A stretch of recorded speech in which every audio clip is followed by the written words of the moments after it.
aren't you? Yeah. You want me to go. So does your girlfriend. We'll talk later. Okay, so I am 49 and single. Wes, you know, it happens. The reason I'm single, I like to blame it on my family. I like to specifically blame it on my father. And the reason for this, they say, women are always looking for a guy like their dad. My dad is gay. He is legally married to a man 9 years younger than me. This is the God's honest truth. Put that in your psyche, mull it around for a little bit. See how you come out. Just see what your life is like after that. Okay? Having a gay dad can be a lot of fun, especially when you're going clothes shopping.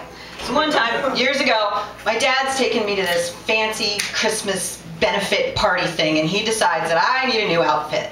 So off to Macy's we go. We're in Macy's. He buys me the perfect pretty pink princess dress, because when your daddy's a queen, you are a princess.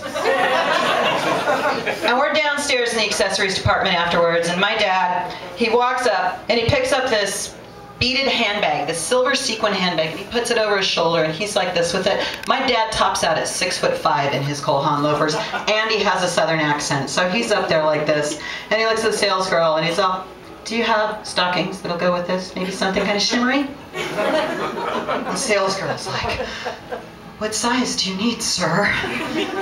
My dad looks over at me, he calls me Bean. Bean, what size do you wear? The look of relief that flooded this girl's face was rivaled anything Noah ever saw. Yeah. So, I'm 49 and single because of my dad. Now, here's the thing. I don't mind being single, but it seems to bother other people. People are like, Jennifer, how come you've never gotten married? You know, whatever. I don't care. You can be single for too long.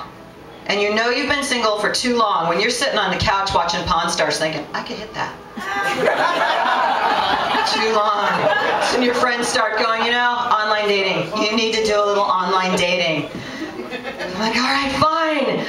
Fine. So I get online, I fill out, you know, I'm typing away, you know, what do you like, what do you not like, what do you want, what don't you want? I think I'm pretty mediocre. I'm pretty middle of the road, average taste, no big deal.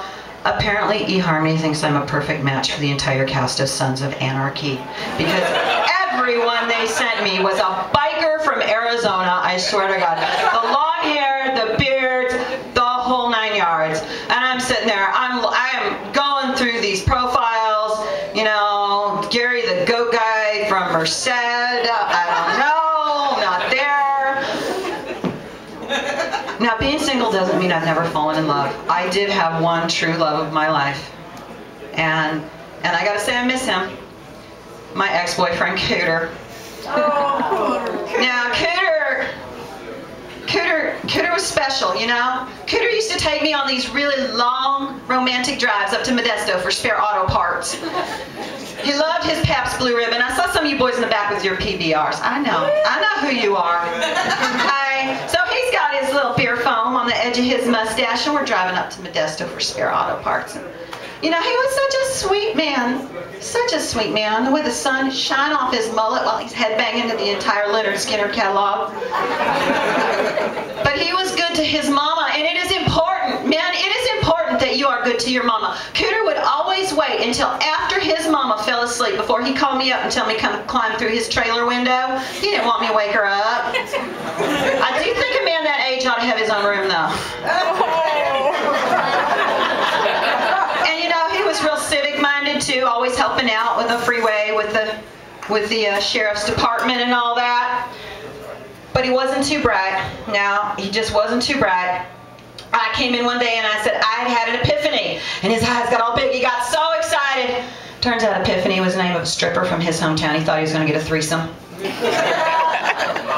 So, and you know what, strippers, I'll just end with this. Strippers, you are not exotic dancers. There's nothing exotic about what you do. I can do what you do, okay? But hats off to the very first stripper, because she found a way to get a man to pay to masturbate.